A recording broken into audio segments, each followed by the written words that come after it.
c'est le symbole. Vous savez que quand Senghor a négocié l'indépendance du Sénégal et du Mali, c'est de cette maison qu'il a fait la République. Parce que tout est parti de là. Donc c'est moi là qui pose des questions. Notre emblème, c'est quel animal? C'est le lion. Et bien pourquoi lui a choisi le lion exprès? Par rapport au papa. Diogoye, ça signifie le lion. Et dans sa poésie, on voit qu'il parle beaucoup de son papa en l'appelant Diogoye le lion vert. Pourquoi vert? Il y a un poème qui s'intitule Joal, le nom du village. Il écrit Joal, je me rappelle, les signards à l'ombre verte des vérandas. Dans la maison, tout est vert. Et c'est pourquoi il a choisi cette couleur comme deux symboles. Le PS est né ici. Et la première bande du drapeau.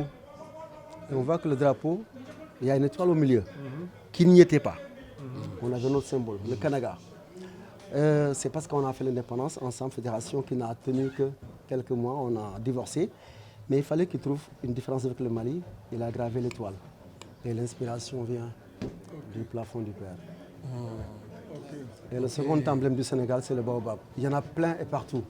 Mais celui qui l'a inspiré dans son enfance, c'est celui qui est dans le jardin.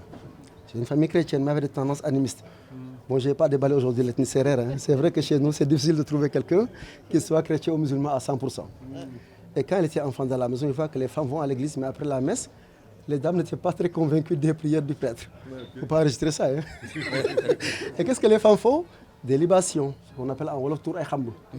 Elles versaient du lait, de l'alcool ou de la crème de miel, et les femmes versaient sur le baobab. Donc c'est le baobab là qui a fait quand même, disons que l'emblème, la République est née dans cette maison.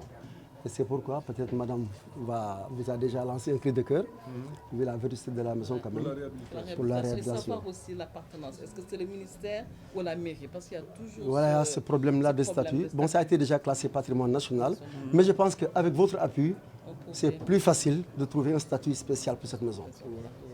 Si c'est un musée, on peut trouver... Parce que la famille a déjà cédé sa part. Hein. Ok, on va voir. Voilà. On va voir comment gérer ça. Et chez René aussi, bon, malheureusement, on ne pourra pas arriver. Alors, Voilà. la Kora et le balafon, on pense que c'est l'influence mandingue.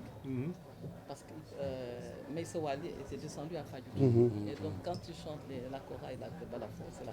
Et les premiers signards dont il parle, ce sont des signards De Joal. Parce que le phénomène de signard a commencé par Joal. L'ombre des vérandas. Oui, L'ombre verte des vérandas, c'est ici. Les gens pensent à Saint-Louis, mais les signards sont partis d'ici. L'avantage que Joal a, c'est que c'est la seule côte qui est calme au Sénégal. Donc les bateaux ne pouvaient débarquer qu'à Joal avant de pouvoir faire le tour du Sénégal. Le premier phare était là, à Joal. Et quand vous entendez des vagues à Joal, ça veut dire que ça fait des dégâts à l'intérieur du pays. Oui, oui. Donc on dit chez nous, c'est une mer extrêmement calme, qui ne fait jamais de vagues.